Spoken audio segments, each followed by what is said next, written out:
चार्जशीटमध्ये जर काही उणिवा असतील किंवा राजकीय दबावापोटी जर काही उणिवा ठेवण्यात आल्या तर आमच्या म्हणण्याला आणि आमच्या बोंबलण्याला अर्थ राहणार नाही, ही आधी वस्तू ठेवा. म्हणून राज्याच्या मुख्यमंत्र्यांना या ठिकाणी मला या निमित्ताने एक विनंती करायची आहे. मुख्यमंत्री साहेब, हे परळी बीड जिल्ह्यातलं, हे महाराष्ट्रातलं एक सामान्य माणसाला त्रास देणारं केंद्र असं म्हणायला हरकत नाही. बिहारपेक्षा बिहारला बी लाजविल अशी परळी आहे,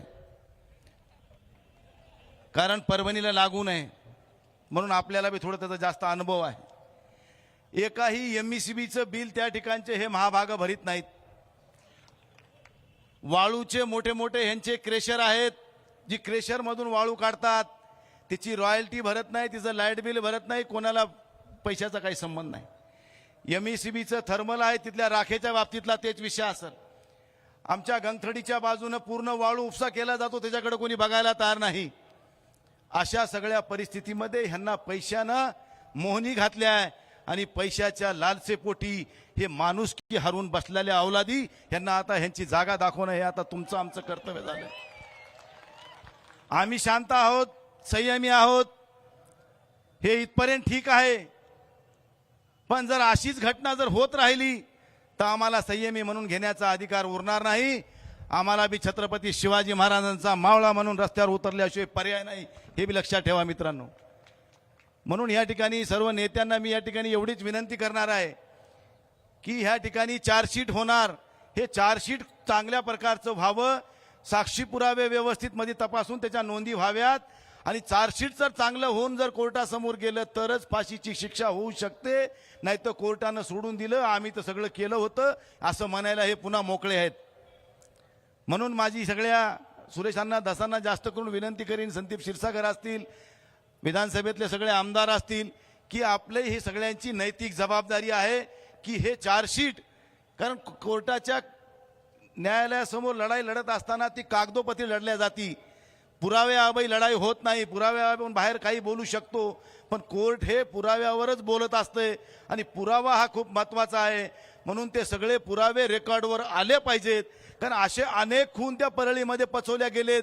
ह्यांचं धाडस एवढं होत गेलं की ह्यांना राजकीय पाठबळ मिळत गेलं आणि राजकीय पाठबळ मिळत गेल्यामुळंच एवढे प्रसंग घडत गेले आणि ह्या प्रसंगाला आता वाचा फुटली, कारण हे पापाचा घडा भरला.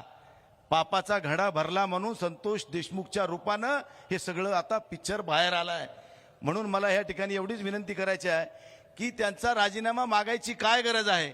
धनंजय मुंडे जर खरे स्वाभिमानी असतील तर त्यांनी नैतिक जबाबदारी स्वीकारून तात्काळ राजीनामा द्यावा, मी या मताचा आहे. कारण वाल्मिक कराड कोण आहे? ह्यांचा राईट हँड.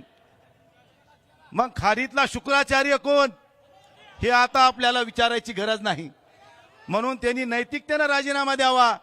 कारण मी काल बघितलं टीव्हीवर, संतोष देशमुखांचा भाऊ ज्यावेळेस बीडला पोलीस स्टेशनमध्ये गेला असता त्या ठिकाणच्या काही त्यांच्या बांधवांनी आरोपीच्या त्याला दमदाटी करण्याचा प्रयत्न केला. एवढी हिंमत, एकाचा खून करून पुन्हा त्याच्या भावाला सुद्धा धमकवण्याची एवढी ताकद इथं आली कुठून?